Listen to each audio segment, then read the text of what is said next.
Greetings, greetings, greetings in the name of the Almighty God, who was, and who is ever to come. Exactly 30 years today, South Africa got an independence. Remember, from Mr. Nelson Mandela and his friends, they break the chains of apartheid. Today, let's find out how South Africans they feel and how they remember today, 30 years ago.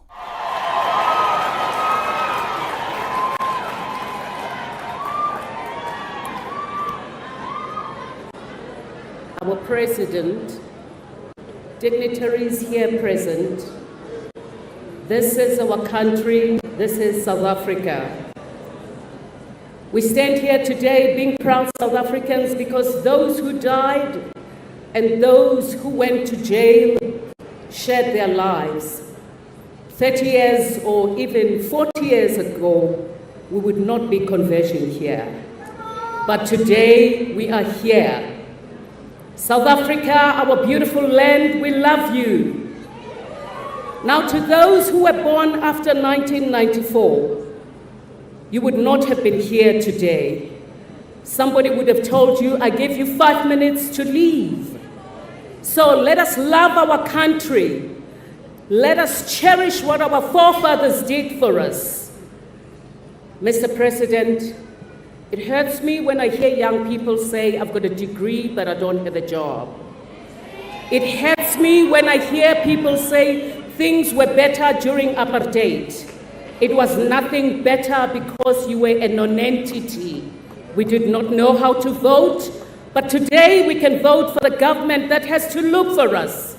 Mr. President, when we say people shall govern, let the people govern. Amandla! South Africa, we love you! Why, good. We saw the president, and according to what the lady is saying, these were the things that happening in South Africa those days. It wasn't easy at all. The important and the good thing is that right now, my people or my friends, my brothers, our black brothers and sisters, children and old, young and old, they can walk all over in South Africa and be free. Or there are some parts of South Africa that still they are in independence, but the white people occupy this place and they named their Orania, which belongs to just white people. Why is it like this? Let's take a look. What do you say to people who live in the broader South Africa that this actually, what the people of Orania are doing, is upsetting for them and perhaps should be shut down? How would you respond to them? Yes, I know that there are people who feel like that, but I think we have a peaceful community here. I don't think we threaten anyone. We live and work here every day. We work towards a goal where other communities don't necessarily have a goal that they work towards, so we're unique in that way. But I'd say let us be. I think we set a good example for other communities who struggle with social problems or who we want to get ahead. We set an example and say, well, this is how we do it, and it's working. I suppose if Orania grows even more, and as you say, in a generation and a half is hundreds of thousands strong, what will happen when we have effectively an Afrikaner only, which by extension is a whites only enclave of that size? Don't you think that will create even more tension and attract even more attention and condemnation the more Orania continues to grow? If we go about the way we have gone about, the answer would be no. I mean, there's a great deal of pride, obviously, coming through in Orania, and that also makes me and has made many wonder that if a new democratic government took a different stance on Orania and resurrected its desire to integrate Orania into South Africa like every other municipality, how far would you be prepared to go to protect and defend Orania's independence? As far as it needs. And does that mean that you would be prepared to resort to violence to defend Orania? It's impossible to say. I do not even contemplate that possibility of being suppressed in such a way.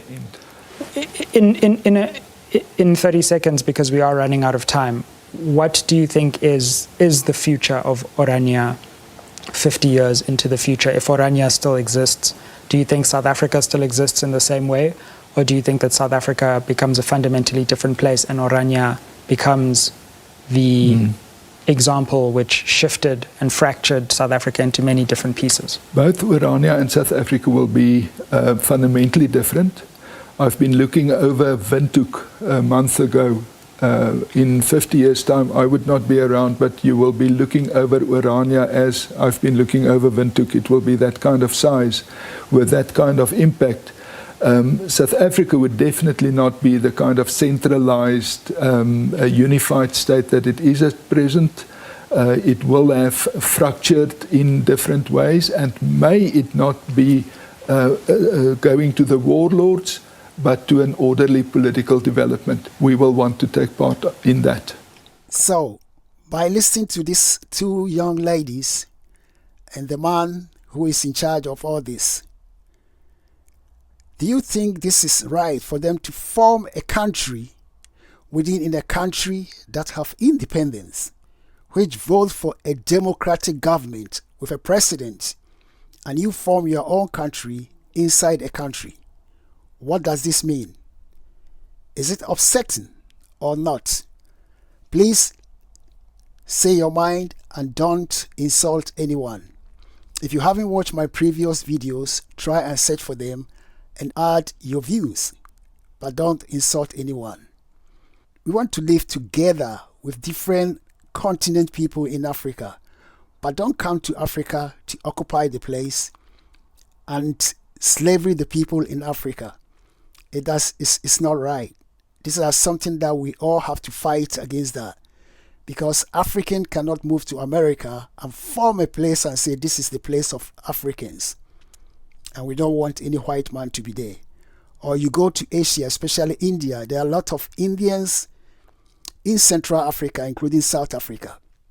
Can you go to India and form African place and say this is only for Africans? It's not like that.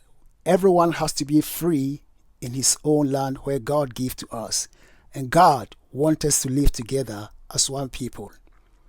Until the next time, may God bless you and bless you. This is The Vibes. God bless.